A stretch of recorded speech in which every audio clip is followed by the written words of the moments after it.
Uma nova visão do reinado de Davi. Já vimos que o primeiro estágio do assentamento israelita nas terras altas de Canaã foi um fenômeno regional gradual em que grupos locais de pastores começaram a assentar-se nas terras altas esparsamente povoadas e a formar comunidades de povoados autossuficientes.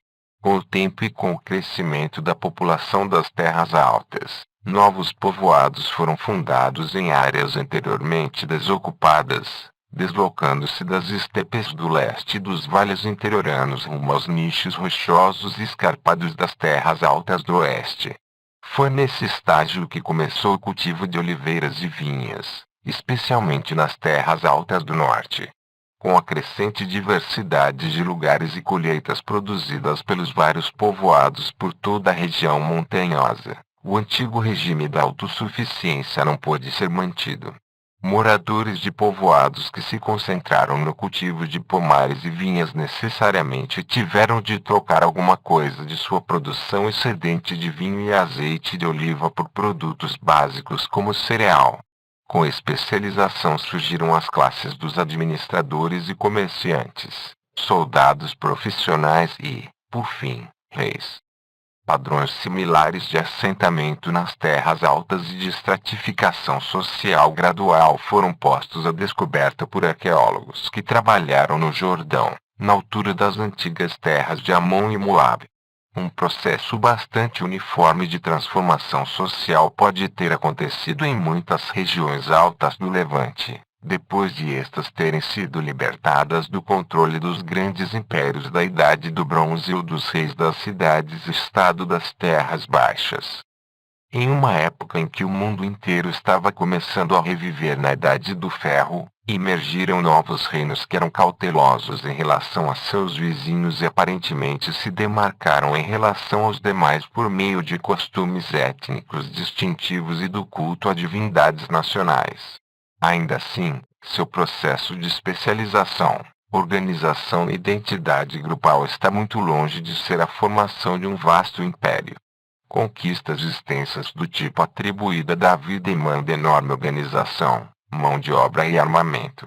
Assim, o interesse científico começou a focar na evidência arqueológica da população, padrões de assentamento e recursos econômicos e organizacionais na região de Judá, terra natal de Davi, para ver se a descrição bíblica faz sentido em termos históricos.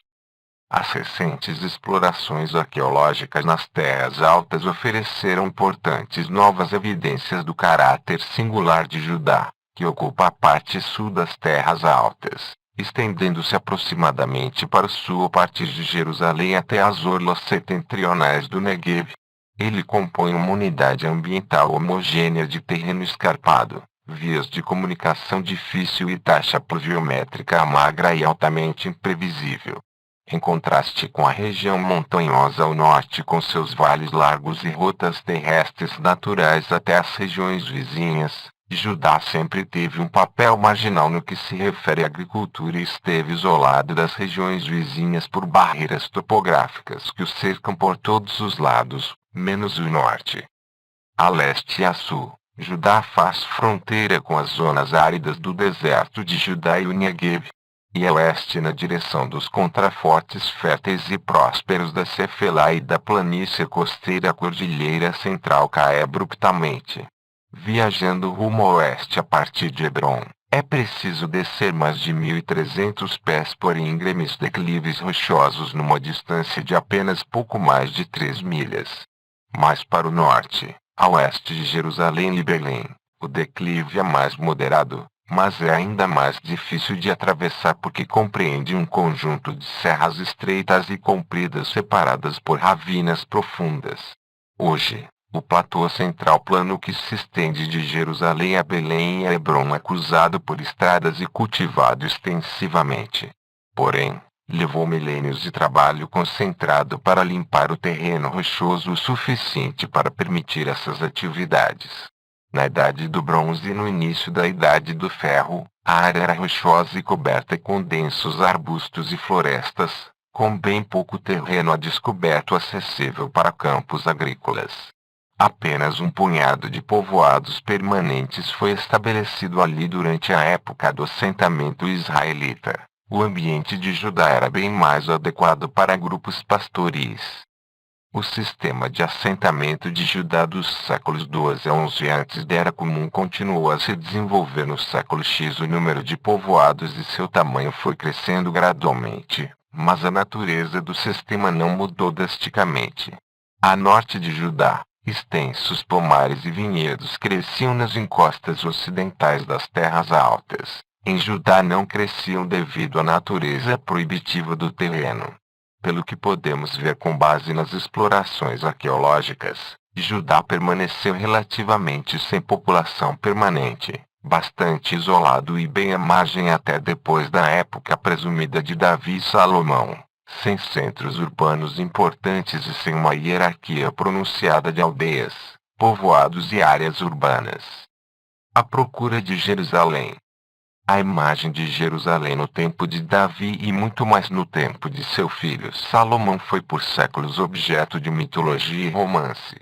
Peregrinos, cruzados e visionários de todos os tipos espalharam histórias fabulosas sobre a grandeza da cidade de Davi e do templo de Salomão. Em consequência, não foi por acidente que a busca pelos restos do Templo de Salomão foi um dos primeiros desafios aceitos pela arqueologia bíblica no século XIX. A busca não foi fácil e muito raramente deu resultado, devido à natureza do sítio. Habitada continuamente e excessivamente ocupada por construções, Jerusalém fica situada na cimeira leste do divisor de águas das montanhas de Judá, muito próximo da orla do deserto de Judá. No núcleo de sua parte histórica está a cidade antiga, cercada de muralhas otomanas. O bairro cristão situa-se a noroeste da cidade antiga, em torno da Igreja do Santo Sepulcro. O bairro judeu situa-se a sudeste, com vista para o Muro das Lamentações e o Monte do Templo. Este último cobre o quadrante sudeste da cidade otomana. Para o sul do Monte do Templo, fora das muralhas da cidade otomana, estende-se a Serra Alongada, estreita e relativamente baixa da cidade de Davi, a antiga colina da Jerusalém da Idade do Bronze e da Idade do Ferro inicial. Ela está separada dos montes em volta por duas ravinas. A oriental, o Vale do Cedron, separa do povoado de Siloé. A principal fonte de água da Jerusalém bíblica, a fonte de Gihon, está localizada nessa ravina. Jerusalém foi escavada repetidas vezes e houve um período particularmente intenso de investigação dos restos da Idade do Bronze e da Idade do Ferro nas décadas de 1970 e 1980 sob a direção de Igal Shiló, da Universidade Hebraica, na cidade de Davi, o núcleo urbano original de Jerusalém. Surpreendentemente, como ressaltou o arqueólogo David Sishkin da Universidade de Tel Aviv, o trabalho de campo ali e em outras partes da Jerusalém bíblica não forneceu evidência significativa de uma ocupação no século X. Não só não havia sinal de alguma arquitetura monumental, mas até de simples cacos de cerâmica. Os tipos tão característicos do século X em outros sítios são raros em Jerusalém. Alguns especialistas argumentaram que as atividades maciças de construção posteriores em Jerusalém apagaram todos os sinais da cidade anterior. Contudo, escavações na cidade de Davi revelaram achados impressionantes da Idade do Bronze Média e de séculos posteriores da Idade do Ferro, só não do século X antes da Era Comum. A avaliação mais otimista dessa evidência negativa é que a Jerusalém do século X tinha uma extensão mais limitada, talvez não fosse mais do que um povoado de região montanhosa. Essa estimativa modesta se enquadra bem no padrão de assentamento mais escasso do restante de Judá no mesmo período, que era composto apenas de algo em torno de 20 pequenos povoados e poucos milhares de habitantes, muitos dos quais eram pastores nômades.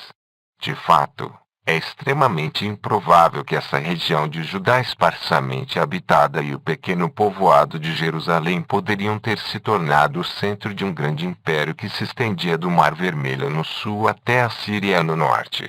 Por mais carismático que fosse o rei, Ele poderia ter reunido os homens e as armas necessários para realizar e manter esses vastos territórios conquistados.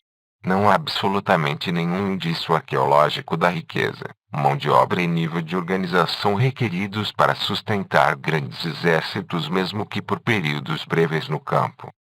Mesmo que os habitantes de Judá, relativamente poucos em números, fossem capazes de conduzir ataques fulminantes a regiões vizinhas, como poderiam ter sido capazes de administrar o vasto e ainda mais ambicioso império de Salomão, o filho de Davi? Qual foi a extensão das conquistas de Davi? Durante décadas, arqueólogos acreditaram que a evidência descoberta em muitas escavações fora de Jerusalém sustentava o relato da Bíblia sobre uma vasta monarquia unificada. A mais proeminente das vitórias de Davi, de acordo com a Bíblia, foi contra as cidades filisteias, algumas das quais foram extensamente escavadas.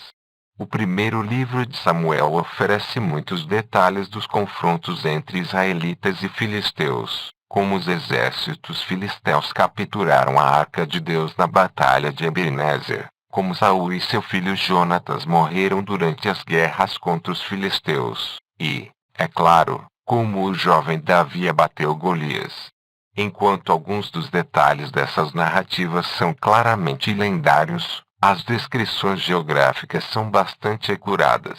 O que é mais importante, a disseminação gradual da cerâmica decorada, inspirada no Egeu, que distingue os filisteus, pelos contrafortes e para o norte até a altura do Vale de Jezreel fornece evidência da expansão progressiva da influência dos filisteus por todo o país.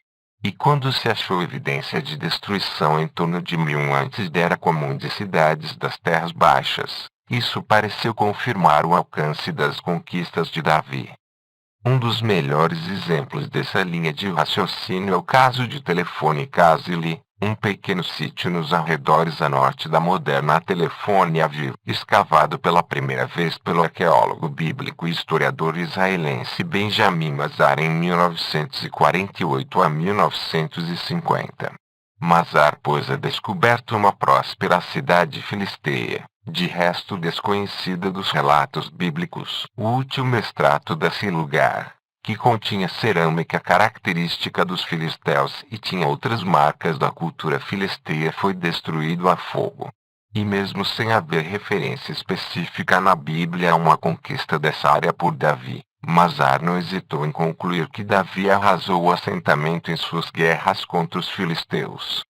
E assim foi por todo o país, sendo a obra destrutiva de Davi vista em estratos de cinzas e pedras caídas em lugares situados desde a Filistéia até o Vale de Jezreel e para além dele.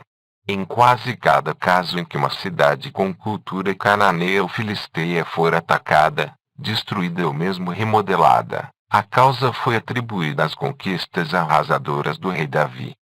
Os israelitas da região montanhosa central podem mesmo ter controlado não só sítios pequenos como Telefone-Casile, mas também centros cananeus maiores como Gazer, Meguido e Betsã. Teoricamente, sim.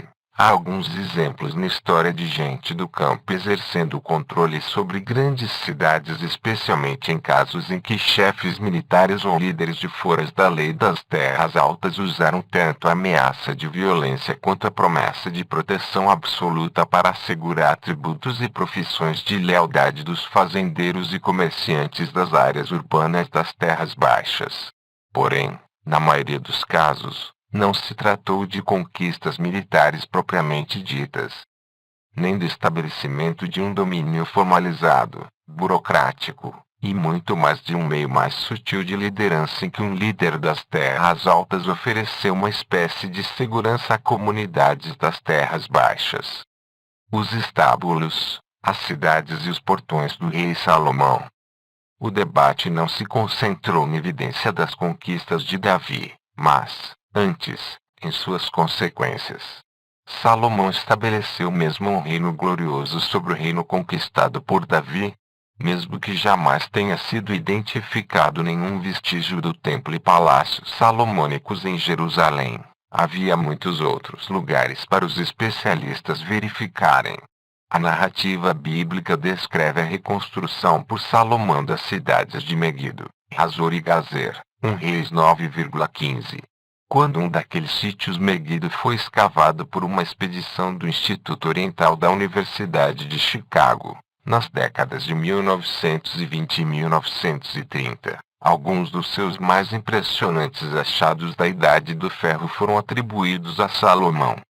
Localizada em um ponto estratégico, onde a rodovia internacional do Egito, no sul, até a Mesopotâmia e a Anatólia, no norte, desce das montanhas para o Vale de Jezreel, Megido foi uma das cidades mais importantes de Israel bíblico. E, além de 1 Reis 9,15, ela é mencionada também em 1 Reis 4,12, na lista de distritos do Estado Salomônico. O nível da cidade, chamado Estrato 4, o último a ser quase totalmente exposto acima de toda a área do Monte Antigo, continha 2 conjuntos de amplas edificações públicas, cada qual composta de uma série de longas câmaras conjugadas em fileira. Cada uma das câmaras individuais estava dividida em 3 corredores estreitos separados um do outro por divisórias baixas de pilares de pedra e de coxos. Um dos diretores da expedição, P.L.O.Gai, identificou essas construções como estábulos datados da época de Salomão. Sua interpretação baseou-se na descrição bíblica das técnicas de construção salomônicas em Jerusalém, 1 Reis 7,12, na referência específica à atividade edificadora de Salomão em Megido, em 1 Reis 9,15. E na menção das cidades salomônicas para carros de cavaleiros em 1 Reis 9,19. Gai formulou a questão da seguinte maneira: se nos perguntarmos quem construiu a cidade com muitos estábulos em Megido, logo depois da derrota dos filisteus pelo rei Davi, com a ajuda de hábeis pedreiros estrangeiros, creio que encontraremos nossa resposta na Bíblia. Quando lemos a história de Salomão, seja em Reis, seja em Crônicas, ficamos impressionados com a frequência com que aparecem carros de combate e cavalos. A aparente evidência da grandeza do Império Salomônico foi significativamente reforçada na década de 1950, com as escavações de Igael e Adin em Hazor. Adin e sua equipe descobriram um grande portão da cidade datado da Idade do Ferro.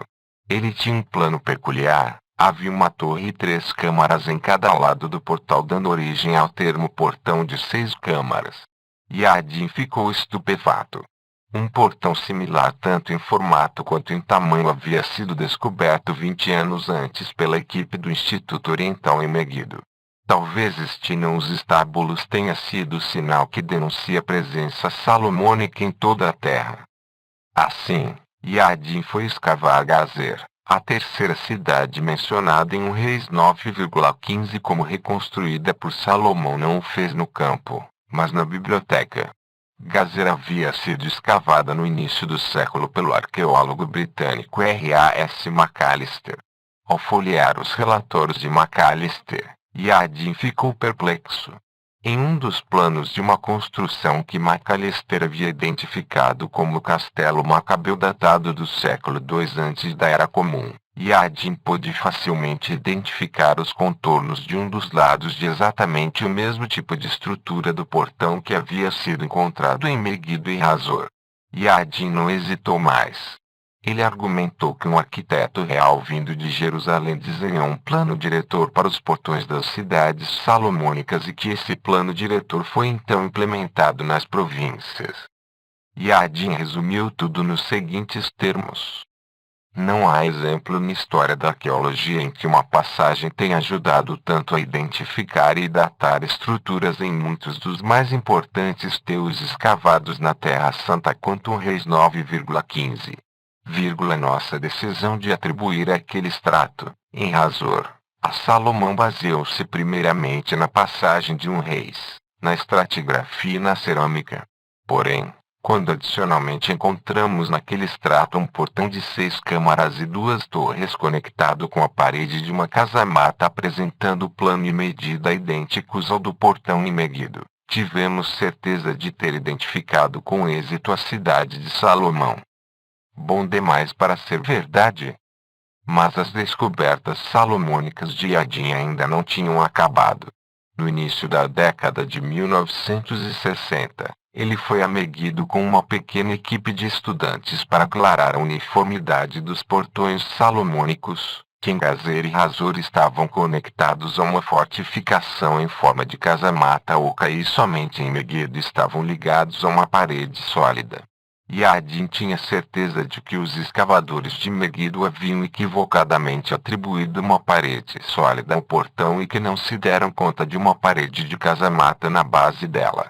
Como o portão havia sido totalmente exposto pela equipe da Universidade de Chicago, Yadin optou por escavar a leste do portão, onde a equipe norte-americana havia localizado um aparente conjunto de estábulos que ela atribuiu a Salomão. O que ele encontrou revolucionou a arqueologia bíblica por uma geração.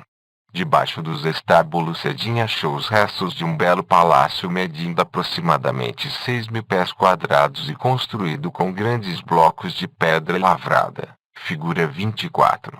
Ele foi construído na borda norte do monte e estava conectado com uma fileira de cômodos que Yadin interpretou como uma parede em forma de casamata que estava faltando como anexo ao portão de 6 câmaras.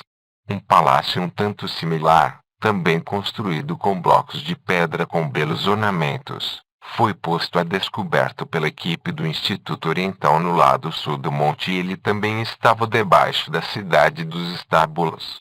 O estilo arquitetônico das duas construções era estritamente paralelo com um tipo de palácio comum e distinto do norte da Síria da Idade do Ferro, conhecido como Beit Lani, consistindo de uma entrada monumental e fileiras de pequenas câmaras em torno de um espaço oficial de recepção. Ou seja, esse estilo teria sido bem apropriado para um funcionário residente em Meguido, talvez o governador regional Baana, filho de Ailud, Reis 4,12.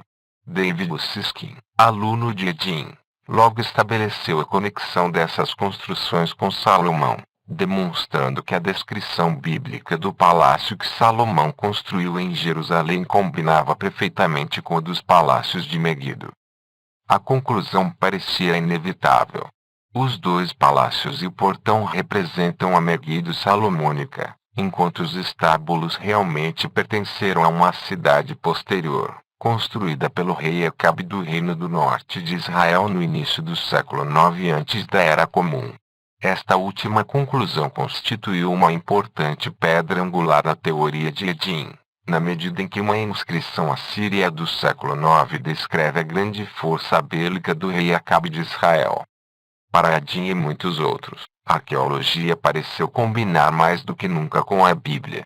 A Bíblia descreve a expansão territorial do rei Davi. De fato, áreas urbanas cananeias e filisteias tardias por todo o país foram destruídas por um terrível incêndio. A Bíblia descreve as atividades edificadoras de Salomão em Hazor, Meguido e Gazer. Com certeza, os portões similares revelam que as três cidades foram construídas juntas com base em um plano unificado. A Bíblia diz que Salomão foi um aliado de Hírão, rei de Tiro, e que ele foi um grande construtor. De fato, os magníficos palácios de Meguido mostram influência do norte em sua arquitetura e foram as edificações mais lindas descobertas nos estratos da Idade do Ferro em Israel.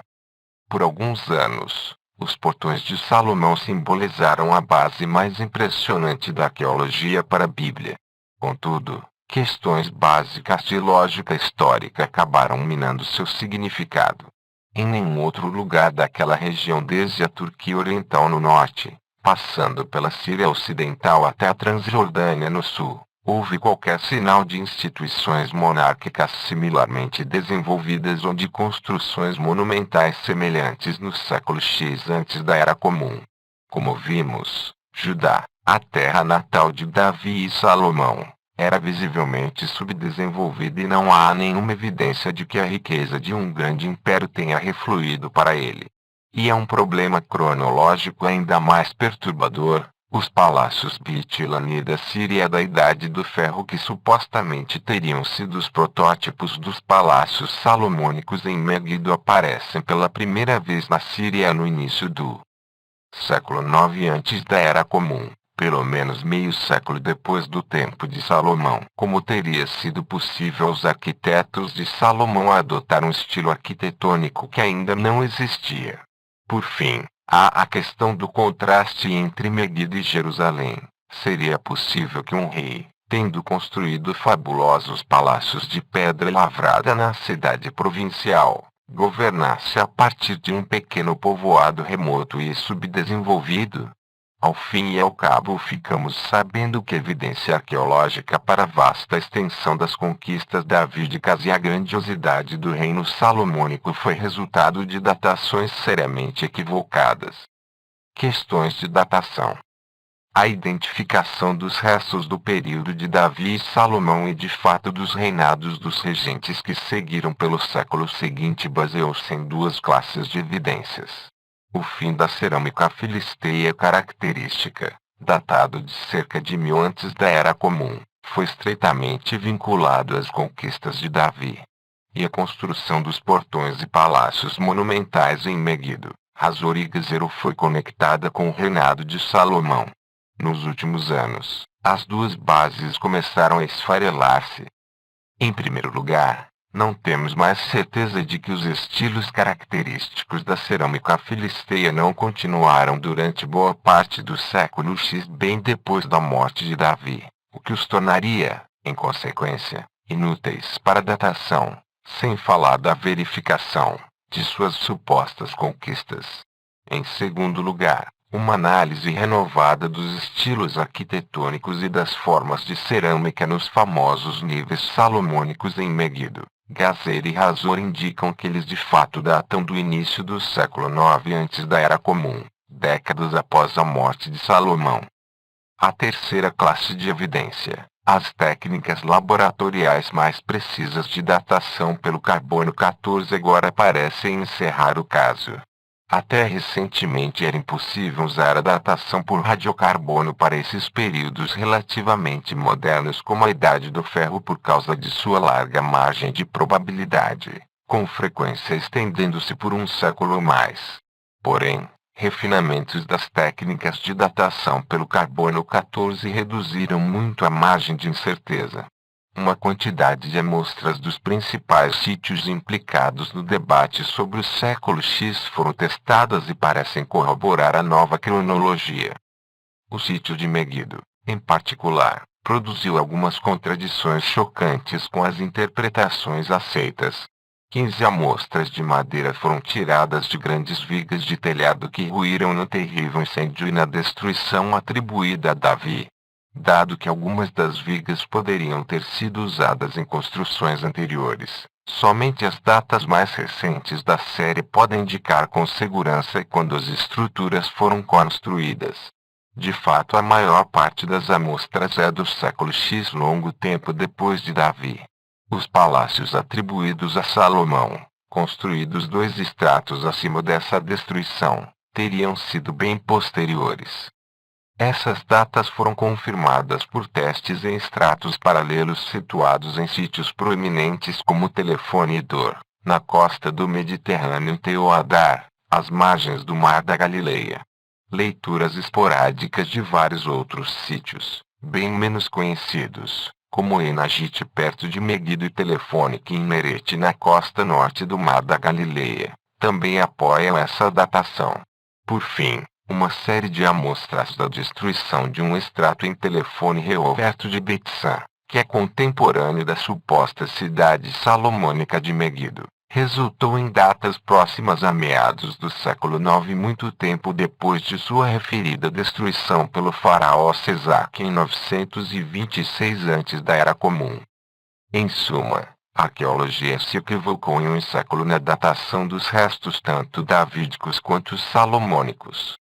Os achados datados da época imediatamente anterior a Davi no final do século XI pertencem a meados do século X e os datados no período de Salomão pertencem ao início do século IX antes da Era Comum. As novas datas situam o aparecimento de estruturas monumentais, fortificações e outros sinais de uma organização estatal plena precisamente na época de seu primeiro aparecimento no resto do Levante. Elas corrigem a disparidade de datas entre as estruturas dos palácios Beit-Lan e Megiddo e seus paralelos na Síria. E elas finalmente nos permitem entender por que Jerusalém e Judá são tão pobres no final do século X. A razão é que, naquela época, Judá ainda era uma região remota e subdesenvolvida. Dificilmente haverá motivos para duvidar da historicidade de Davi e Salomão. Contudo, há uma profusão de razões para questionar a extensão e o esplendor dos seus reinos. Se não houve um grande império, se não houve monumentos, se não houve uma capital magnífica, qual foi a natureza do reino de Davi? O legado davídico, de líder da Idade do Ferro a mito dinástico. A cultura material das terras altas no tempo de Davi permaneceu simples. A terra era preponderantemente rural, nenhum vestígio de documentos escritos, inscrições nem mesmo sinais do tipo de capacidade literária que seria necessária para o funcionamento de uma monarquia propriamente dita. Do ponto de vista demográfico, a área do assentamento israelita dificilmente terá sido homogênea. É difícil de detectar qualquer evidência de uma cultura unificada ou de um estado administrado a partir de um centro. A área que se estende de Jerusalém para o norte era bem mais densamente povoada, enquanto a área que se estende de Jerusalém para o sul, centro do futuro reino de Judá, ainda era muito esparsamente povoada. A própria Jerusalém, na melhor das hipóteses, não passava de um povoado típico das terras altas. Não podemos dizer mais do que isso. As estimativas populacionais para as fases mais tardias do período de assentamento israelita aplicam-se também ao século X antes da Era Comum. Eles dão uma ideia da escala das possibilidades históricas. De um total de aproximadamente 45 mil pessoas que viviam na região montanhosa, inteiros 90% teriam habitado os povoados do norte. Isso teria deixado cerca de 5 mil pessoas dispersas entre Jerusalém, Hebrom e em torno de 20 pequenos povoados em Judá, com grupos adicionais provavelmente continuando com sua atividade pastoril. Teria sido provável que uma sociedade pequena e isolada começasse a cultivar-se a memória de um líder extraordinário como Davi na medida em que seus descendentes continuaram a governar em Jerusalém pelos 400 anos seguintes. No início, no século X, sua regência não se estendia sobre nenhum império, nenhuma cidade com palácios, nenhuma capital espetacular. Arqueologicamente só podemos dizer de Davi e Salomão que eles existiram e que sua lenda perdurou. Contudo, o fascínio do historiador deuteronomista do século VII pelas memórias de Davi e Salomão e, de fato, os judaítas mostraram veneração continuada por esses personagens talvez seja a melhor, se não for a única, evidência da existência de algum tipo de antigo Estado israelita unificado. O fato de o deuteronomista ter empregado a monarquia unificada como uma poderosa ferramenta da propaganda política dá a entender que, no seu tempo, o episódio de Davi e Salomão como regentes de um território relativamente extenso nas terras altas centrais ainda estava vívido na lembrança e era amplamente aceito. É claro que, em torno do século VII antes da Era Comum, as condições em Judá mudaram, deixando quase irreconhecível. Jerusalém já era uma cidade relativamente grande, dominada por um templo ao Deus de Israel que servia como santuário nacional único. As instituições da monarquia, de um exército e de uma administração profissionais haviam atingido um nível de sofisticação que igualava e até superava em complexidade a das instituições monárquicas dos estados vizinhos. Uma vez mais, podemos ver as paisagens e os costumes de Judá no século VII como cenários para um relato bíblico inesquecível, dessa vez, o de uma idade de ouro mítica. A luxuosa visita da rainha de Sabá, parceira de comércio de Salomão, a Jerusalém, um reis 10,1 a 10, e o comércio de artigos exóticos com mercados distantes como a terra de Ofir no sul. Reis 9,28, 10,11, sem dúvida refletem a participação de Judá do século VII no lucrativo comércio árabe. O mesmo vale para a descrição da construção de Tamar no deserto. Reis 9,18, e as expedições comerciais para terras distantes, partindo de Ezion-Gaber, no Golfo de Acaba. Reis 9,26. Dois sítios que foram identificados com certeza e que não eram habitados antes do período monárquico tárdio. E a guarda real de Davi formada por Cereteus, e Peleteus. 2 Samuel 8,18, que os especialistas muito tiveram na conta de serem originários do Egeu, deve ser entendida sobre o pano de fundo do serviço prestado por mercenários gregos, a mais avançada força de combate da época, nos exércitos egípcios e possivelmente judaítas do século VII. No período monárquico tárdio, uma teologia elaborada foi desenvolvida em Judá e Jerusalém para validar a conexão entre o herdeiro de Davi e o destino de todo o povo de Israel. De acordo com a história deuteronomista, o piedoso Davi foi o primeiro a deter ciclo de idolatria, da parte do povo de Israel, e castigo divino, da parte de Yahvé. Graças à sua piedade, fidelidade e justiça, Yahvé o ajudou a completar a tarefa inacabada de Josué, principalmente a conquistar o restante da terra da promessa e a estabelecer um glorioso império sobre todos os vastos territórios que tinham sido prometidos a Abraão. Tratava-se aí de esperanças teológicas, não de retratos históricos acurados. Elas constituíram um elemento central na poderosa visão da Renascença nacional do século VII, que procurou congregar pessoas dispersas cansadas de fazer guerra, para provar-lhes que haviam experimentado uma história conturbada sob a intervenção direta de Deus. A epopeia gloriosa da monarquia unificada foi exemplo das histórias dos patriarcas e da saga do Êxodo e da conquista, uma composição brilhante que entrelaçou antigos contos e lendas heroicos em uma profecia coerente e persuasiva para o povo de Israel no século VII antes da Era Comum. Para o povo de Judá da época em que a epopeia bíblica criada pela primeira vez, um novo Davi havia subido ao trono, tentando restaurar a glória de seus ancestrais distantes. Esse foi Josias, descrito como o mais piedoso de todos os reis judaítas.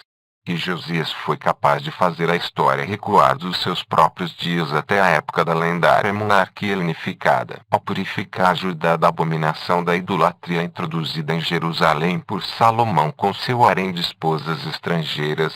Reis 11,1 a 8. Josias conseguiu anular as transgressões que levaram à derrocada do Império Davídico. O historiador deuteronomista quis deixar uma mensagem simples e poderosa, ainda a maneira de reconquistar a glória do passado. Assim Josias começou a estabelecer uma monarquia unificada que ligaria Judá com os territórios do ex-reino do norte por meio das instituições monárquicas, das forças militares e da devoção focada em Jerusalém, que foi tão central para a narrativa bíblica sobre Davi. Na condição de monarca sentado no trono de Davi em Jerusalém, Josias era o único herdeiro legítimo do Império Davídico, isto é, dos territórios davídicos. Ele estava prestes a reconquistar os territórios do agora destruído Reino do Norte, o reino que havia nascido dos pecados de Salomão. E as palavras de Reis 5,5, dizendo que Judá e Israel viviam segurança desde Dan até Bersabeia, sumarizam aquelas esperanças de expansão territorial e busca de tempos pacíficos e prósperos, similares aos do passado mítico, quando um rei governou a partir de Jerusalém sobre todos os territórios de Judá e Israel combinados. Como vimos, a realidade histórica dos reinos de Davi e Salomão era bastante diferente do conto. Ela fez parte da grande transformação demográfica que levaria ao surgimento dos reinos de Judá e Israel em uma sequência histórica drasticamente diferente daquela descrita pela Bíblia. Até agora examinamos a versão bíblica da história da formação de Israel escrita no século 7 antes da Era Comum. Proporcionamos vislumbres da realidade arqueológica subjacente a ela. Agora é hora de contar uma nova história. Nos capítulos a seguir, apresentaremos em grandes traços a ascensão, a queda e o renascimento de um Israel muito diferente.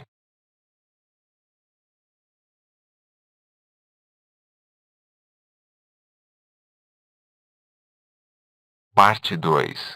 Ascensão e queda do antigo Israel. Um só Estado, uma só nação. Um só povo. Cerca de 930 a 720. Antes da Era Comum.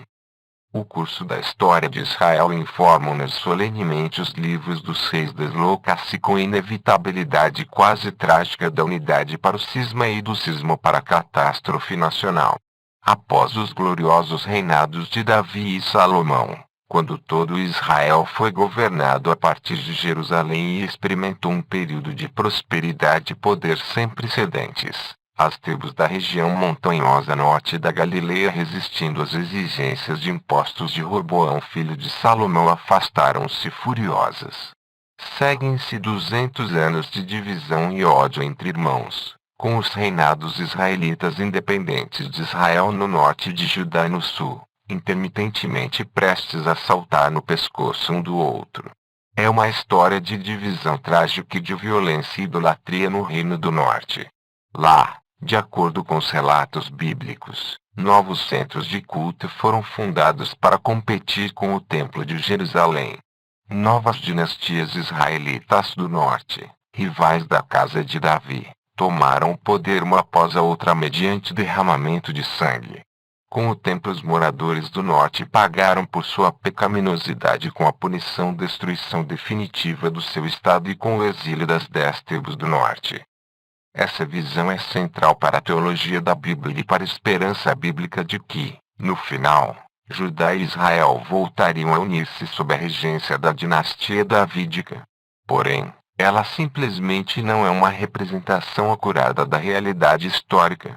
Como vimos, não há evidência arqueológica concludente a favor da existência histórica de uma vasta monarquia unificada, centrada em Jerusalém, que tivesse abrangido toda a terra de Israel.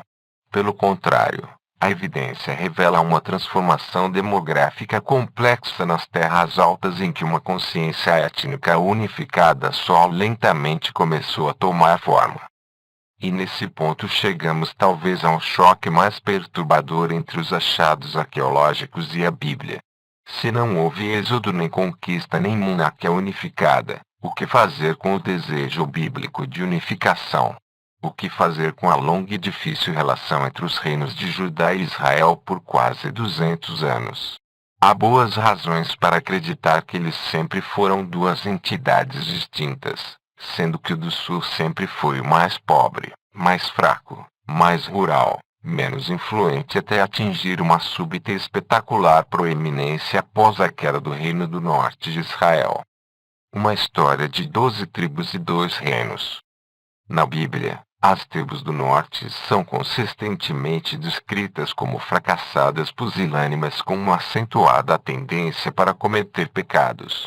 Isso fica particularmente claro no livro dos Juízes, onde as tribos individuais entram em combate com os povos idólatras que as rodeiam.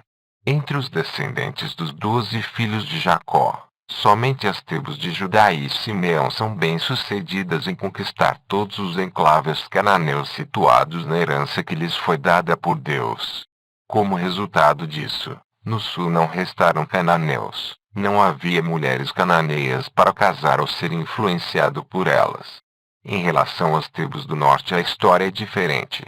Benjamim, Manassés, Efraim, Zabulon, Azer, Neftali e Dan não completaram o que tinham de fazer, eles não eliminaram os cananeus. Em consequência, eles seriam reiteradamente tentados.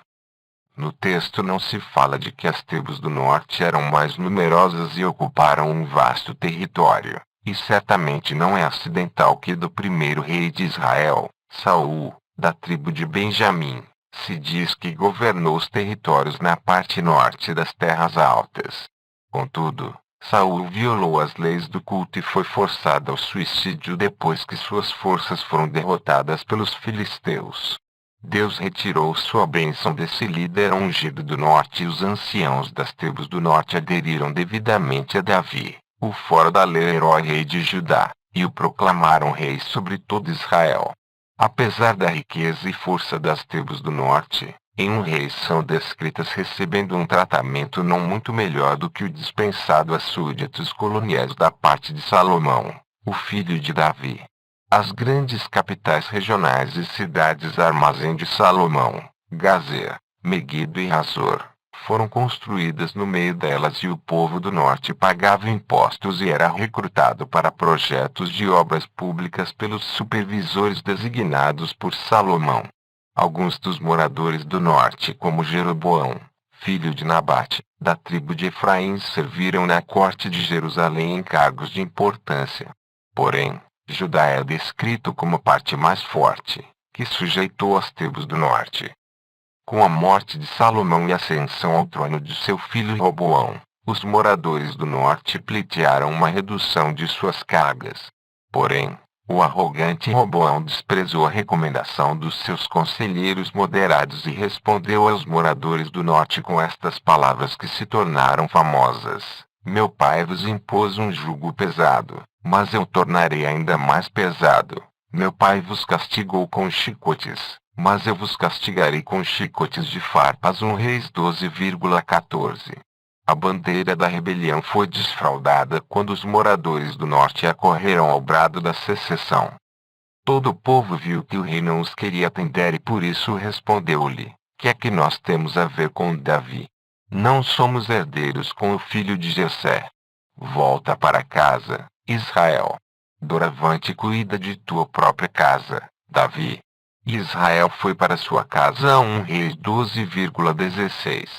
Em seguida, os moradores do norte apedrejaram até a morte o chefe dos trabalhos forçados de Roboão e o rei Roboão fugiu aterrorizado e se recolheu à segurança de Jerusalém. Os moradores do norte, então, reuniram-se para proclamar um monarca para se elegeram Jeroboão, filho de Nabate, que servirá na corte de Salomão. A monarquia unificada de Davi e Salomão fora aniquilada. 2 estados independentes foram criados: Judá, que era governado pela dinastia davídica a partir de Jerusalém, com seu território limitado à zona sul da região montanhosa central, e Israel, que controlou os vastos territórios no norte. A primeira capital do Reino do Norte foi estabelecida em Terça, localizada a nordeste de Siquém. O novo rei, Jeroboão, decidiu instaurar santuários rivais ao templo em Jerusalém e ordenou que 2 bezerros de ouro fossem confeccionados e instalados em santuários nos confins do seu reino, um em Betel no extremo sul e outro em Dan no norte. Assim começou um período turbulento e fatídico na história bíblica de Israel. Depois da solidariedade familiar do período patriarcal, da solidariedade espiritual do êxodo e da unidade política da monarquia unificada, o povo de Israel estava partido em 2. Um esquema equivocado de evolução. Tanto os arqueólogos como os historiadores da Bíblia geralmente tomaram como verdade a narrativa bíblica da ascensão e desintegração da monarquia unificada. A unidade e distinção étnicas do povo de Israel como um todo eram tidos como assegurados. E a sequência histórica dos eventos foi considerada pela maioria dos historiadores da Bíblia como sucedida aproximadamente da seguinte maneira, descontando, é claro, a ocasional mitologia bíblica e a hipérbole heroica, seja por conquista ou infiltração pacífica, os israelitas se estabeleceram nas terras altas despovoadas. No começo, organizaram-se como uma espécie de sociedade igualitária, com heróis militares carismáticos que os livravam dos seus inimigos.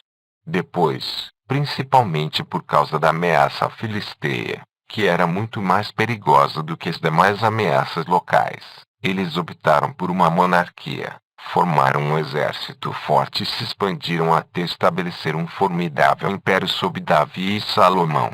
Tratou-se de uma narrativa de evolução política constante do povo unificado desde a condição de tribos até o Estado unificado, um processo evolutivo que se completou essencialmente no tempo de Salomão no século X antes da Era Comum.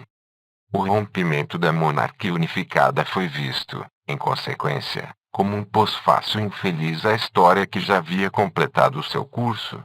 Tem-se a impressão de que unicamente a tirania arrogante e desavisada de Roboão, filho de Salomão, destruiu a grandeza expansiva do Império Salomônico.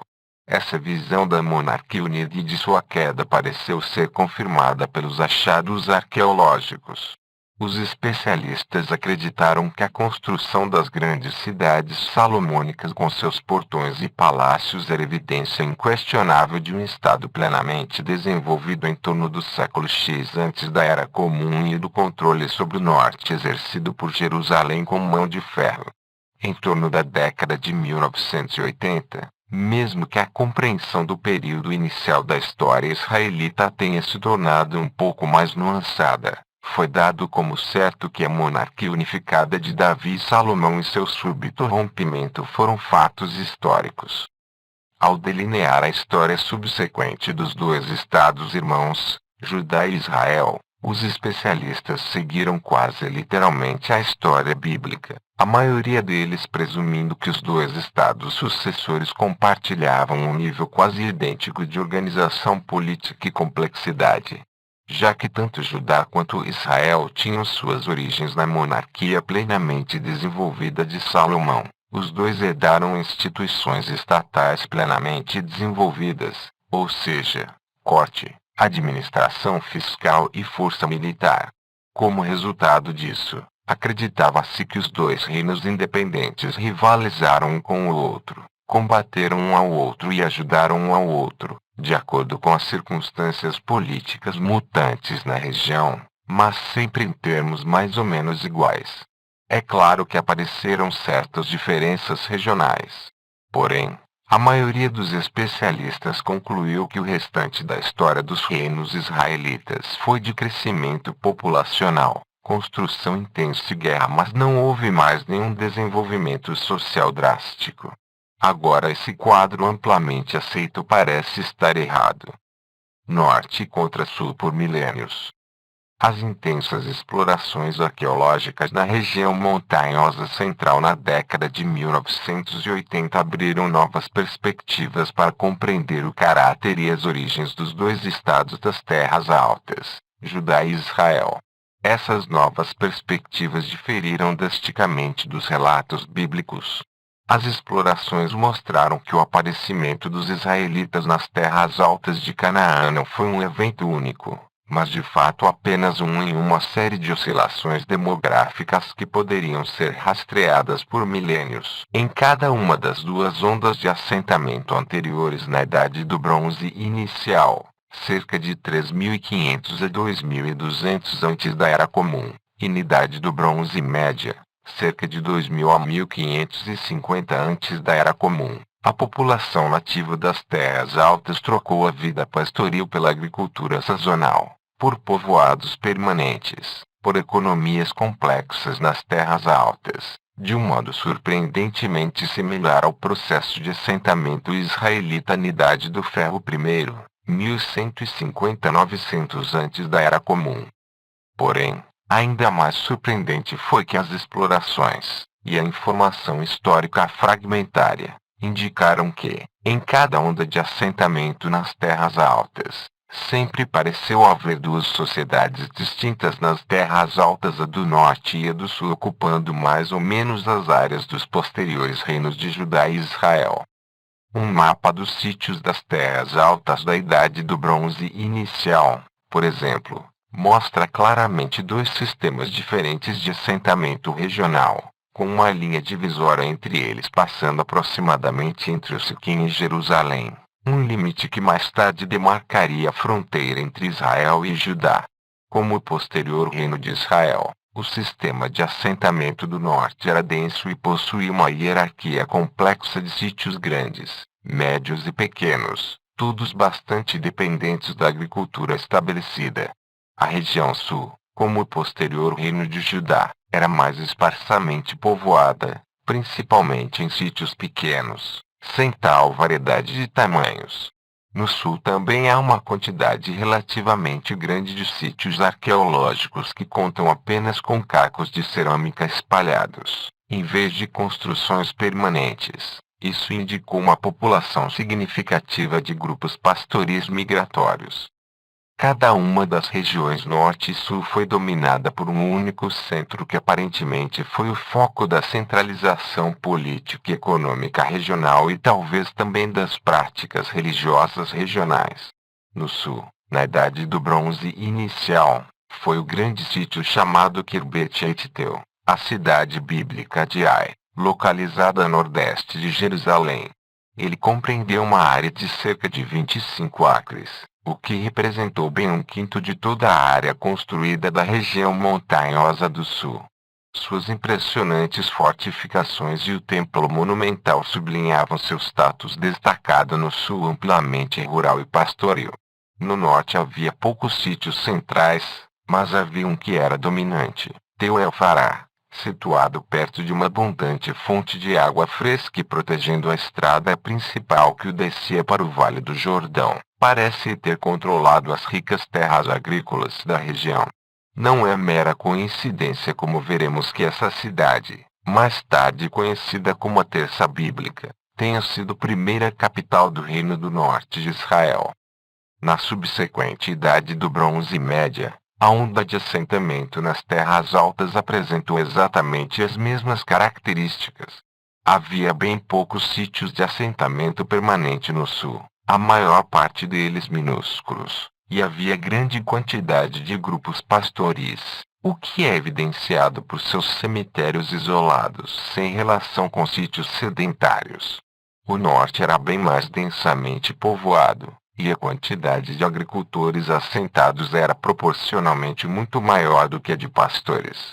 O maior sítio urbano no sul passou a ser Jerusalém, que tinha sido muito fortificado, como Ai tinha sido na Idade do Bronze Inicial, acompanhado de um centro secundário, Hebrom, que também foi fortificado. O grande centro do norte passou a ser Siquém. Escavações no sítio de Teubalatá, na periferia leste da cidade, revelou imponentes fortificações e um templo maciço. Adicionalmente aos indícios arqueológicos referente à secessão norte e sul, há também alguma evidência textual importante vinda do Egito. Uma das fontes são os assim chamados textos de execração e inscrições de maldições, gravadas em fragmentos de cerâmica de estatuetas de prisioneiros de guerra que se destinavam a ser quebradas e enterradas cerimonialmente para trazer desgraça aos inimigos do Egito. A exemplo de antigas versões de bonecos de voodoo cobertos com grafites raivosos, esses textos nos oferecem um vislumbre da geografia política de Canaã durante aquela era, em particular os lugares e povos que os egípcios consideravam mais ameaçadores. Os textos mencionam um grande número de cidades costeiras e das terras baixas, mas somente 2 centros situados nas terras altas, Siquém e, de acordo com a maioria dos especialistas, Jerusalém. Outra referência egípcia às terras altas complementa o quadro.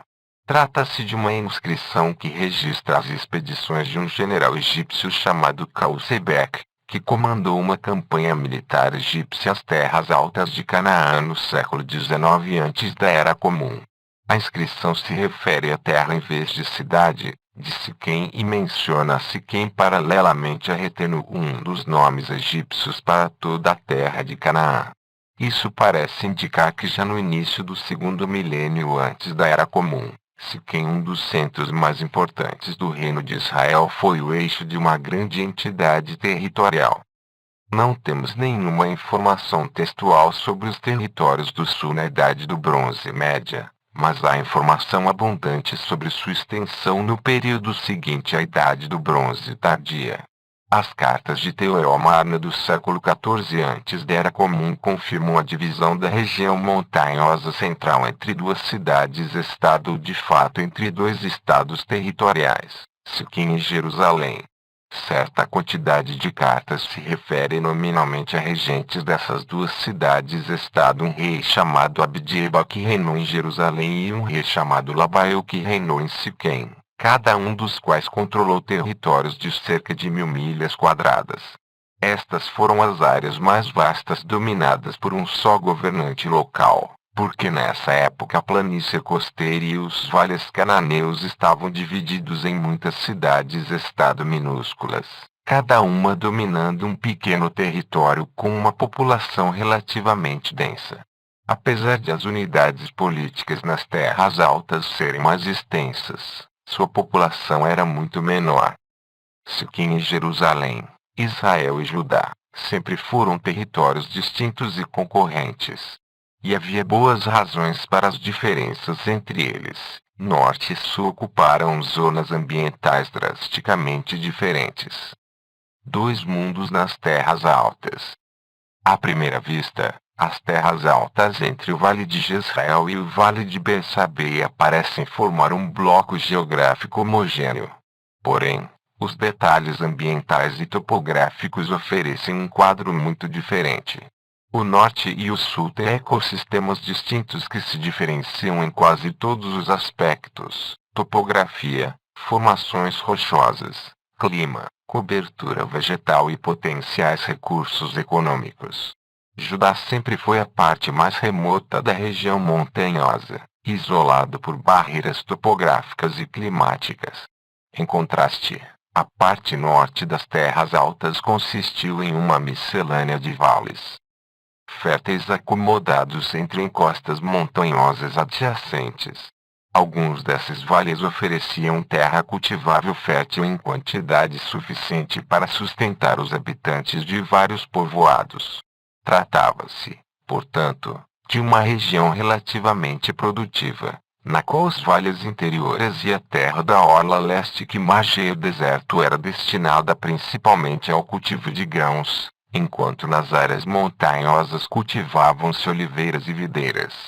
Embora alguém que viaje casualmente por essa região hoje possa achar que ela tenha um aspecto mais montanhoso do que a região sul, a comunicação e o transporte da produção agrícola são incomparavelmente mais fáceis.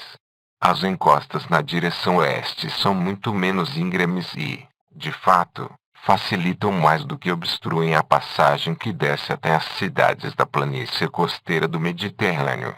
No extremo norte dessa região situa-se a vastidão do Vale de Jezreel, uma área agrícola extremamente rica que também serviu de principal rota terrestre de comércio e comunicação entre o Egito e a Mesopotâmia.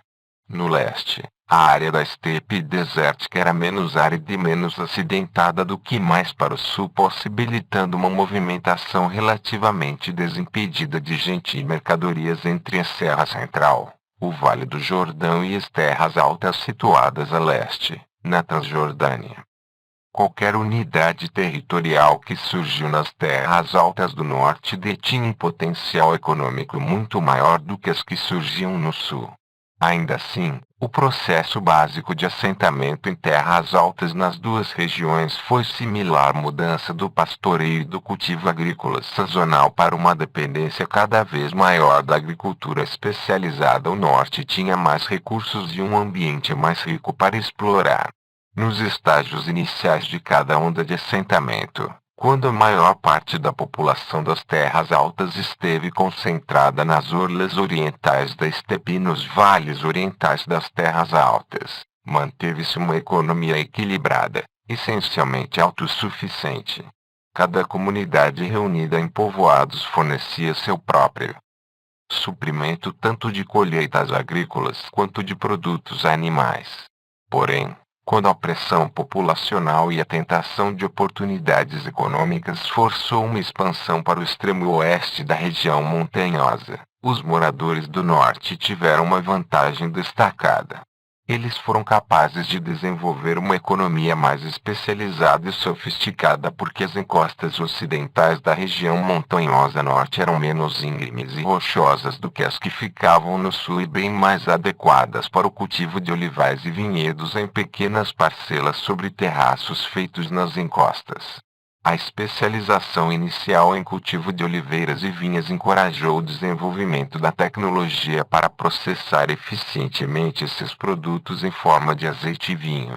Ela também deu origem às instituições econômicas dos mercados, do transporte e da troca, para que os povoados produtores de vinho e azeite pudessem obter o cereal e os produtos animais vitalmente necessários em troca de sua própria produção. O resultado foi uma crescente complexidade das sociedades das terras altas do norte e, por fim, a cristalização de algo como um Estado.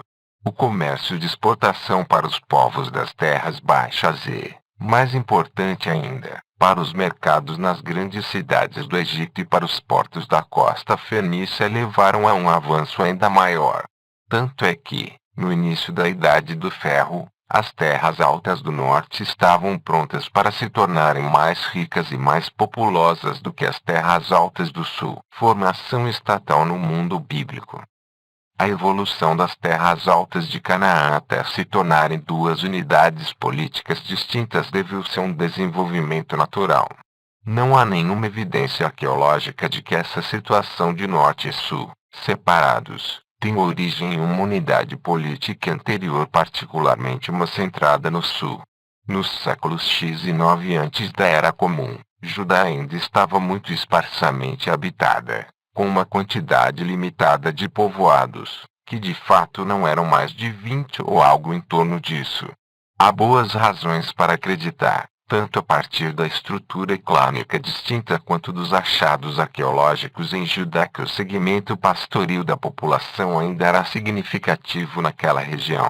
E ainda não temos nenhuma evidência arqueológica consistente de que, no tempo de Davi, Salomão e Roboão, Jerusalém tenha sido algo mais do que um modesto povoado de terras altas, apesar das descrições bíblicas sem paralelo de sua grandeza.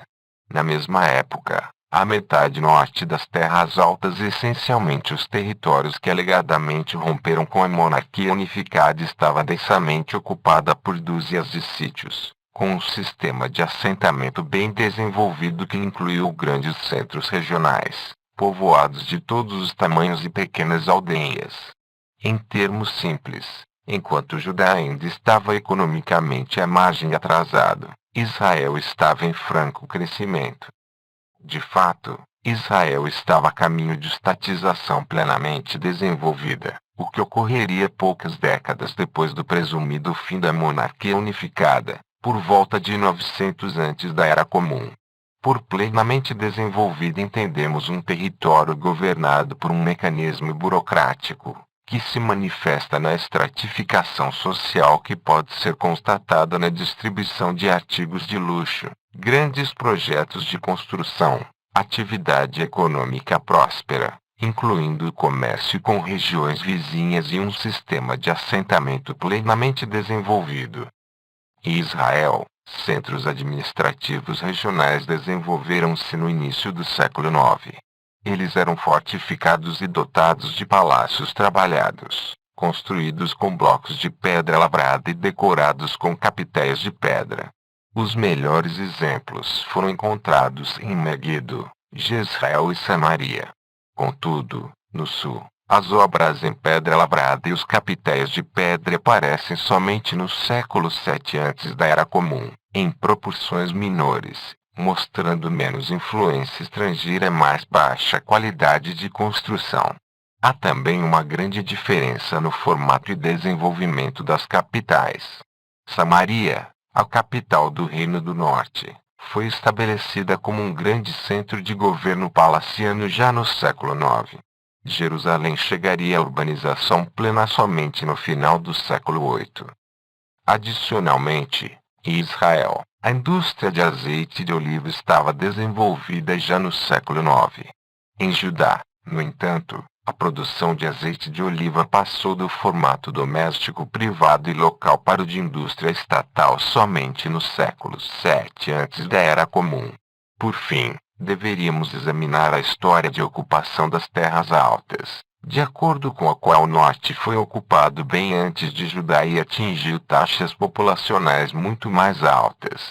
Em suma, Pode-se dizer com segurança que o Reino do Norte de Israel emergiu como Estado plenamente desenvolvido não depois do início do século IX antes da Era Comum, em uma época em que a sociedade e a economia de Judá pouco haviam mudado em relação às suas origens nas Terras Altas. Tudo isso também tem base no registro histórico. No próximo capítulo, veremos como o Reino do Norte apareceu repentinamente no palco do Antigo Oriente Próximo como uma potência regional importante na coalizão que enfrentou o rei assírio Salmanasar III na Batalha de Carcar no ano de 853 antes da Era Comum. Não há dúvida de que os dois estados da Idade do Ferro, Israel e Judá, tinham muito em comum. Ambos cultuavam Yahvé, entre outras divindades. Seus povos compartilhavam muitas lendas, heróis e contos sobre eventos do passado distante. Eles também falavam línguas similares ou dialetos do hebraico, e, no século VIII antes da Era Comum, ambos adotaram a mesma escrita. Mas eles também eram muito diferentes em sua composição demográfica, seu potencial econômico, sua cultura material e na relação com seus vizinhos. Em termos simples, Israel e Judá tiveram histórias muito diferentes e desenvolveram culturas distintas. Em certo sentido, Judá era pouco mais do que a área rural de Israel. Começa a Era de Israel. Durante todos os milênios da história humana de Canaã, as terras altas do norte podem até ter sido mais ricas do que as terras altas do sul, mas nem de perto foram tão prósperas e urbanizadas quanto as cidades-estado cananeias das terras baixas e da planície costeira. O que tornou possível a independência inicial das terras altas foi o fato de que, como vimos, o sistema de cidades-estado de Canaã sofreu uma série de revoltas catastroficamente destrutivas no final da Idade do Bronze Tardia. Quer tenha sido causado pelas depredações dos povos do mar ou por rivalidades entre as cidades ou por agitação social, a economia das terras baixas sofreu um golpe esmagador. Com o tempo, os cananeus habitantes das terras baixas começaram a prosperar novamente. Por volta do século XI antes da Era Comum, os filisteus, que anteriormente haviam se assentado ao longo da costa sul, consolidaram o poder de suas cidades. Os sucessores fenícios dos cananeus da costa ocuparam os portos marítimos do norte.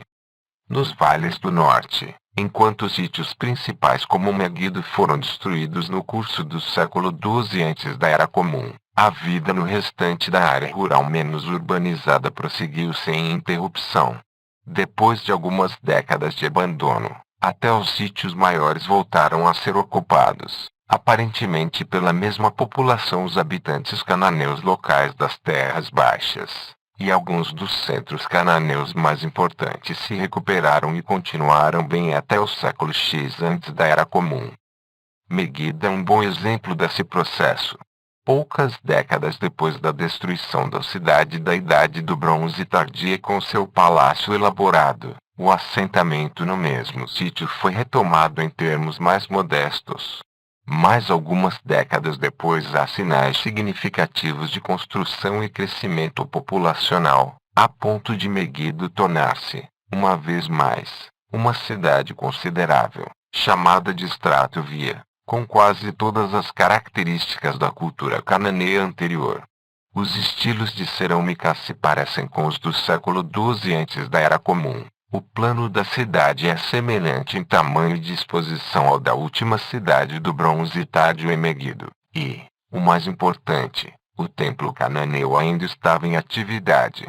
Escavações em outros sítios importantes nos vales e na planície costeira do norte, como o Telefone Dor, na costa oeste de Megido, e Telefone Reov, ao sul do Mar da Galileia, revelaram um quadro similar de continuidade do mundo das cidades-estado cananeias, em que grandes áreas urbanas ou cidades dominavam a área rural próspera. Mas esse florescimento tardio de Canaã não duraria muito. As cidades do norte seriam destruídas por violência e fogo. A devastação seria tão completa que elas nunca mais se recuperaram do choque. Este foi o último suspiro de Canaã. O que aconteceu? O Egito, que passara por um longo período de declínio e retração do palco internacional, por fim voltou a estar preparado para reafirmar seu poder sobre as terras do norte. Em torno do final do século X antes da Era Comum, o faraó Sesac, fundador da 22ª dinastia, conhecido como Shezonk em inscrições egípcias, lançou um ataque fulminante para o norte. Essa invasão egípcia é mencionada na Bíblia, a partir de uma perspectiva claramente judaíta, na passagem que oferece a mais antiga correlação entre registros históricos externos e o texto bíblico. No 5º ano do reinado de Roboão, Sesac, rei do Egito, atacou Jerusalém. Levou os tesouros do templo do Senhor e do palácio real. Em uma palavra, levou tudo, inclusive todos os escudos de ouro que Salomão tinha mandado fazer em Reis 14:25 a 26. Contudo, agora sabemos que Jerusalém dificilmente terá sido o único alvo ou mesmo o mais importante. A inscrição triunfal encomendada por Shezonk e gravada nas paredes do grande templo de Karnak no Alto Egito lista cerca de 150 cidades e povoados devastados na operação. Eles estão localizados no sul, em toda a extensão da região montanhosa central e ao longo do Vale de Jezreel e na planície costeira. As anteriormente grandes cidades cananeias de Rehob, Petzã, Tanak e Megido são listadas como alvos das forças egípcias e, de fato, um fragmento da estela da vitória em que consta o nome de Sesac foi encontrado em Megido infelizmente entre os restos de escavações anteriores, de modo que sua ligação arqueológica precisa não estar clara. Espessos estratos de conflagração e colapso descobertos nesses outros sítios principais do norte fornecem evidência drástica do fim desse sistema cananeu tardio no final do século X antes da Era Comum. E Sesac, cuja campanha nessa região ocorreu em 926 antes da Era Comum, é o candidato mais provável a ter causado essa onda de destruição. A lista de Karnak e os resultados de recentes escavações parecem indicar que Sesac atacou também a rede em desenvolvimento dos antigos povoados israelitas nas terras altas. Mas a campanha de Sesac não resultou em controle egípcio duradouro sobre Canaã. Depois que a poeira baixou, ficou claro que o ataque às terras altas fora leve, sendo os únicos efeitos visíveis o abandono de alguns povoados ao norte de Jerusalém. Contudo, o golpe contra as cidades cananeias revitalizadas no Vale de Jezreel foi definitivo. Isso teve implicações enormes, já que a destruição dos últimos vestígios do sistema cananeu das cidades-estado ofereceu uma oportunidade para os povos das terras altas do norte, que já estavam experimentando um período de intenso crescimento econômico e demográfico. Ela abriu caminho para o surgimento de um reino expandir-se a partir da região montanhosa do norte sobre as terras baixas adjacentes no próprio século X tarde ou mais provavelmente no início do século IX antes da Era Comum. No distante sul, as terras altas do sul, os poucos povoados em torno de Jerusalém continuaram no velho regime de povoados dispersos e pastoreio, a despeito das narrativas bíblicas posteriores de um grande império de Davi e Salomão que conquistaria e administraria o território desde Dan, no extremo norte, até Bersabeia, no extremo sul. Um estado de fato não surgiria ali pelos próximos 200 anos. 4 profecias que se autorrealizaram. Porque a Bíblia compõe uma narrativa de cisma e secessão de Israel e Judá tão discrepante da evidência histórica. Seus antiquíssimos ritmos vitais nas terras altas de Canaã ditaram 2 culturas regionais distintas e seus estados de Israel e Judá eram de naturezas tão diferentes desde o início, porque foram retratados tão sistemática e convincentemente na Bíblia como estados gêmeos. A resposta é indicada por 4 predições do futuro divinamente inspiradas que foram habilmente tramadas com as narrativas da derrocada da monarquia unida e do estabelecimento do reino de Israel independente.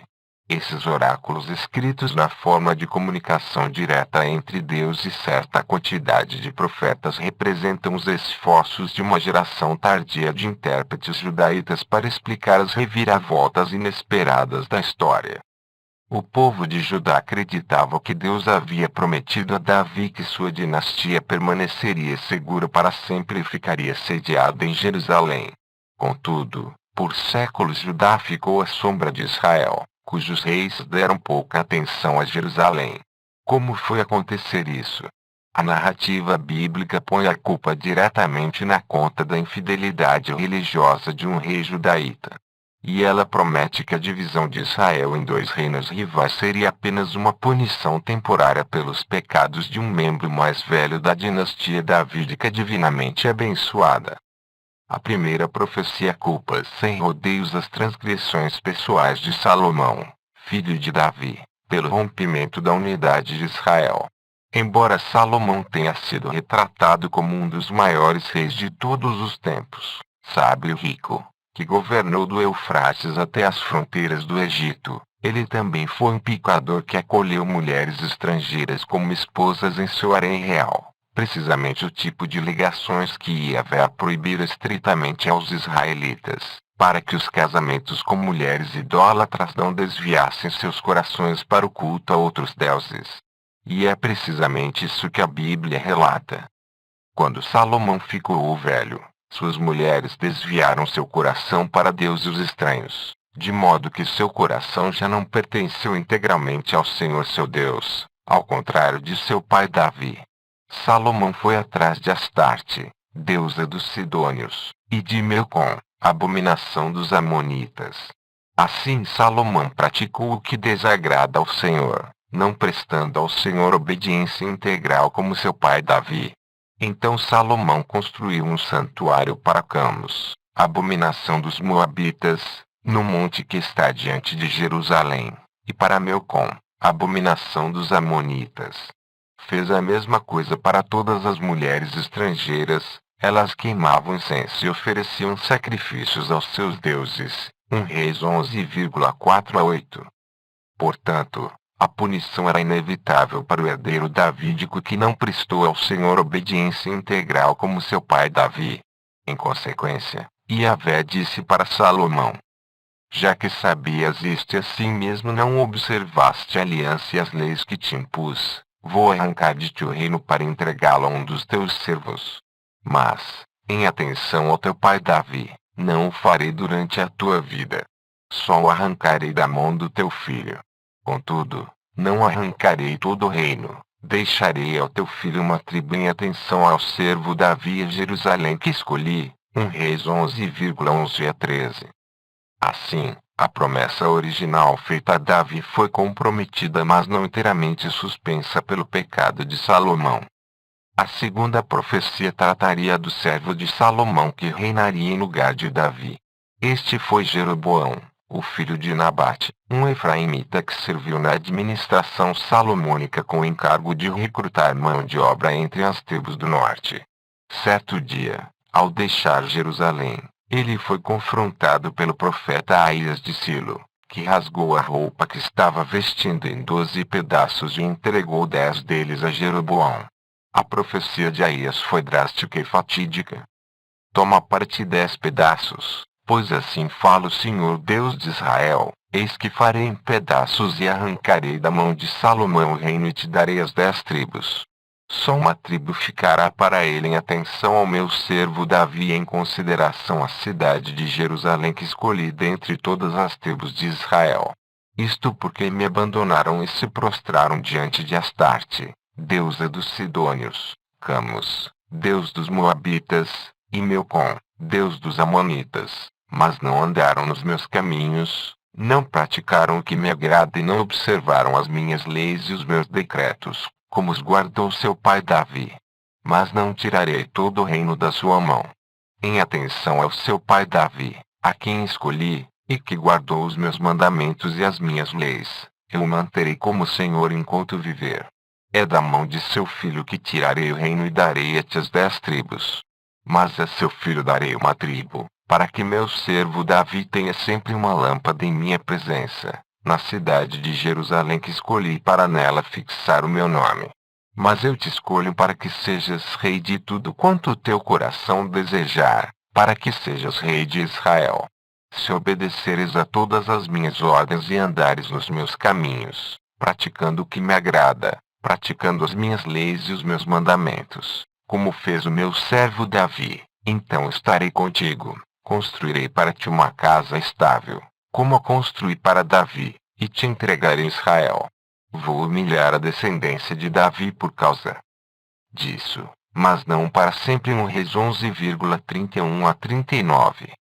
Diferentemente da promessa a Davi, a promessa de Deus a Jeroboão era condicionada. Yahvé asseguraria seu estado somente enquanto lhe fizesse o que é certo aos olhos de Deus. Porém, ele não fez.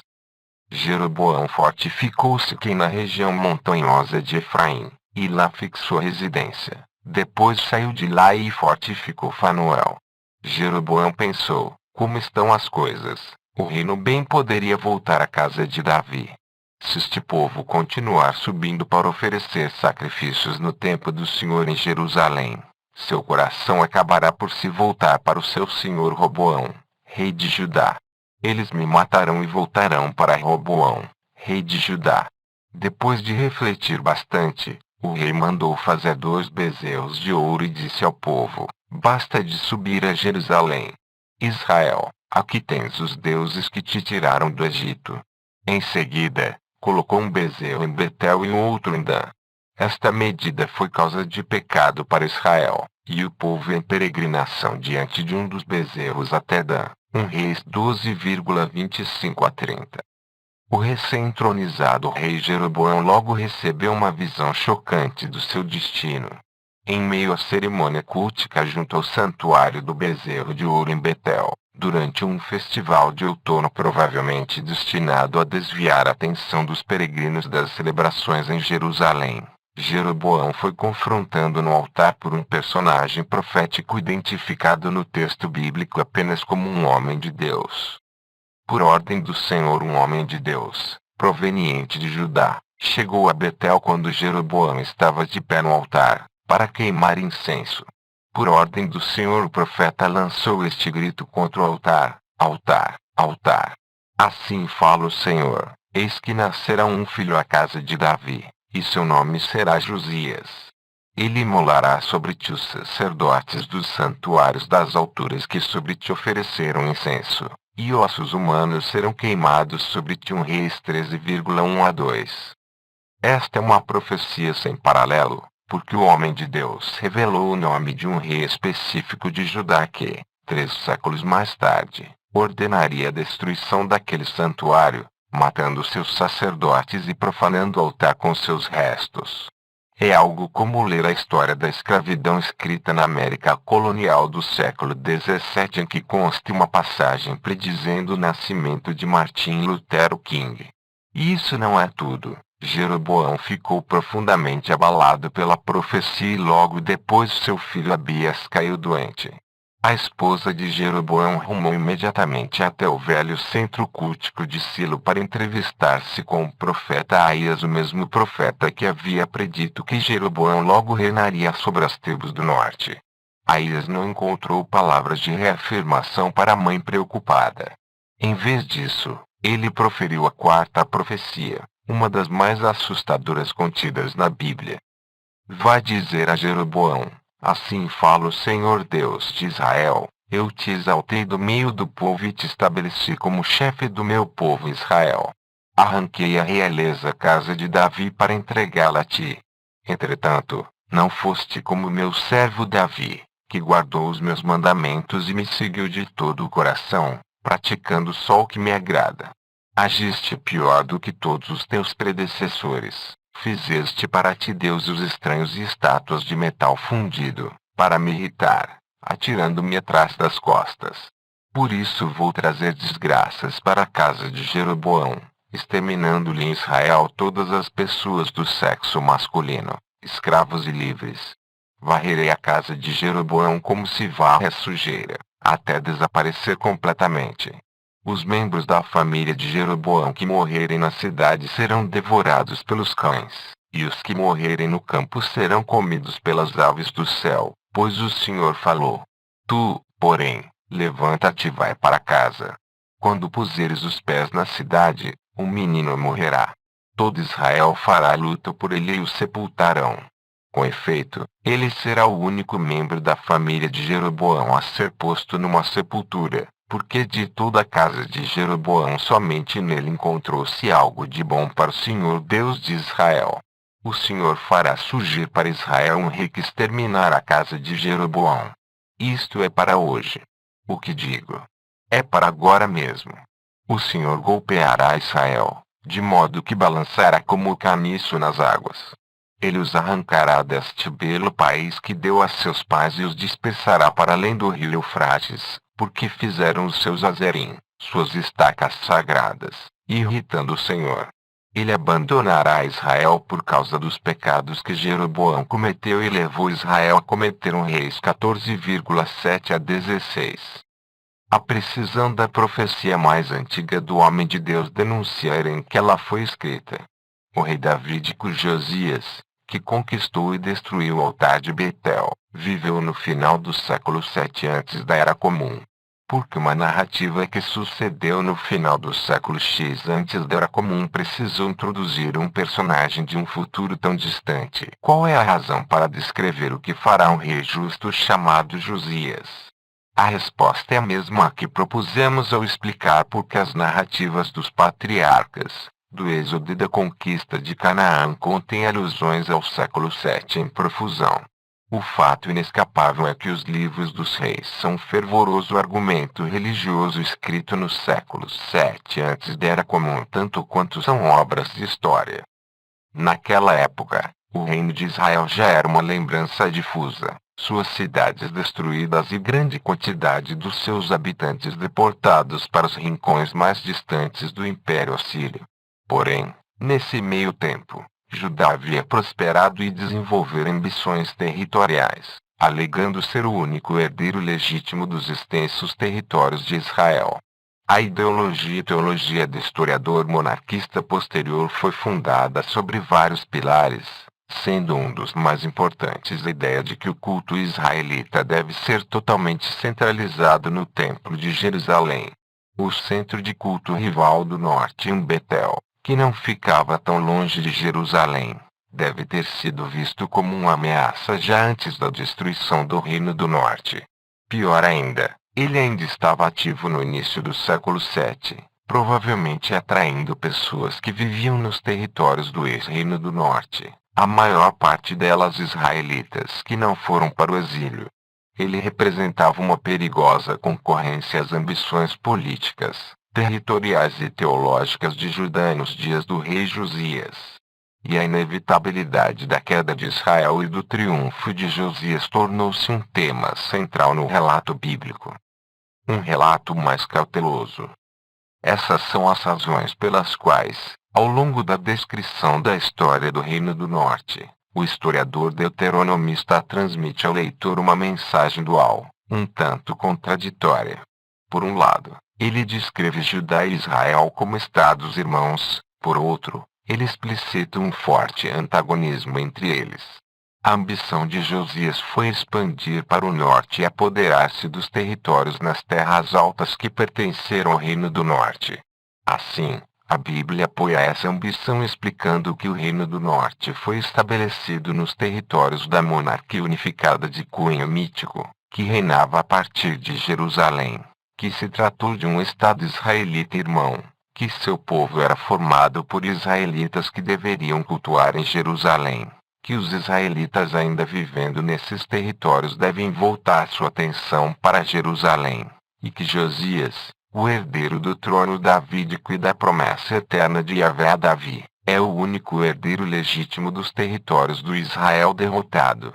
Por outro lado, os autores da Bíblia precisaram tirar a legitimidade do culto do norte, especialmente do santuário de Betel, e mostrar que as tradições religiosas distintas do Reino do Norte eram todas perversas, que deveriam ser erradicadas e substituídas pelo culto centralizado no Templo de Jerusalém. A história deuteronomista cumpre tudo isso. O final de 2 Samuel mostra o piedoso Davi estabelecendo um grande império. No início de reis, seu filho Salomão sobe ao trono e continua a prosperar. Porém, riqueza e prosperidade não lhe bastaram. Pelo contrário, elas acarretaram a idolatria. O pecado de Salomão levou à morte da Idade de Ouro. Yahvé, então, escolheu Jeroboão para liderar o estado separatista do Reino do Norte, para ser segundo Davi. Jeroboão, no entanto, pecou mais do que Salomão, e o Reino do Norte desperdiçou sua oportunidade única na história. O resto da história do Norte é um melancólico declínio até destruição total. Sob Josias, todavia, chegou a época de Judá alçar-se à grandeza. Porém, visando reviver a Idade de Ouro, esse novo Davi precisou primeiro desfazer os pecados de Salomão e Jeroboão. Até a grandeza tinha de passar pela purificação de Israel, principalmente pela destruição do santuário de Betel. Isso levaria à reunificação de todo Israel, povo e território sob o templo de Yahvé e o trono de Davi em Jerusalém. É importante lembrar, então, que a narrativa bíblica não vê a divisão da monarquia unificada de Davi e Salomão como um ato final, mas como uma desventura temporária. Ainda pode haver um final feliz, se o povo resolver mudar de atitude e viver como um povo sagrado, separando-se dos ídolos e das seduções estrangeiras. Yahvé vencerá todos os inimigos do povo e lhe dará descanso e satisfação eternos na terra que lhes fora prometida. A opção por Sesaco levanta um problema, porque o rei egípcio destruiria as cidades no vale de Jezreel se ele pretendia continuar a dominar Canaã. E por que ele levantaria uma estela da vitória bem trabalhada em uma cidade destruída como Meguido? Outro candidato possível para ser agente de destruição das cidades cananeias seria o Reino do Norte de Israel, em sua primeira fase.